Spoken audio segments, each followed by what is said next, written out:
The onset, what I would like to ask you is, your session is about poetry in motion. So, what are you expecting from this session? So the first thing which I hope people don't take it as poetry from which people run away. So that's one thing I hope it is not.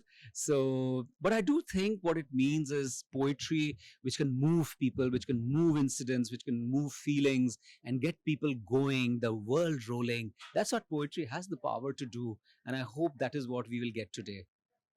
When was the first time you remember being moved by poetry yourself?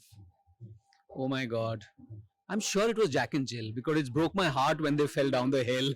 But jokes apart, I think there's so many poems which one is moved by. I think during my school days, it was the Tennysons and the Longfellows who really got those fiery, wonderful poems, which got us moving. And I think I got interested in poetry because of that. A lot of lovely rhyming which was happening, and it kind of got you going. And so those are poems I remember. Of course, I hardly write any of that kind of poetry. My poetry is very different, but I remember that was what gravitated me towards the genre. So, you come from the world of finance, which apparently seems very different from the world of poetry. But in your years, sort of running these parallel careers, have you seen any similarities? Have you seen overlapping features that help you in both worlds? So, interesting that you ask this because my next poem on Uncut Poetry is called The Love Story Between an Accountant and a Poet.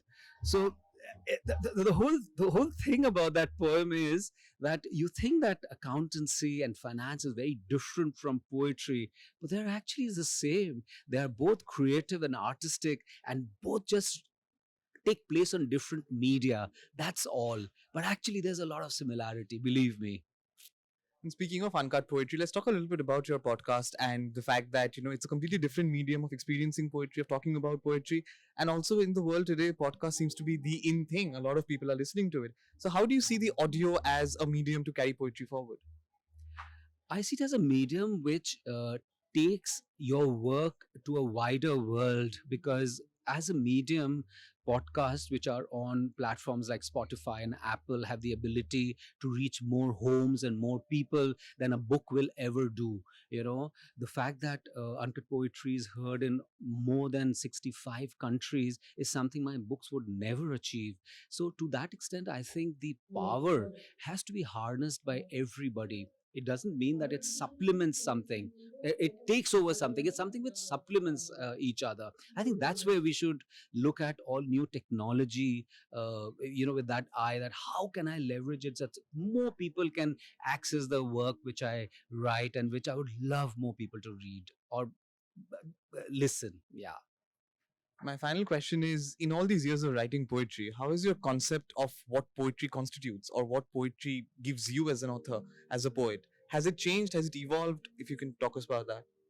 See, for me, poetry is the first stop of discovery.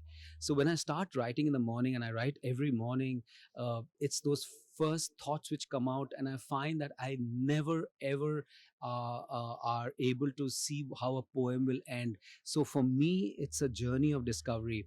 So similarly, if you extend that over a period of years, it also means that I have evolved as a person with my life, and it reflects in my poetry also. So if somebody chronicles the poetry I've written month to month, year to year, you'll probably find a kind of an autobiography of my feelings as how I have evolved as a person.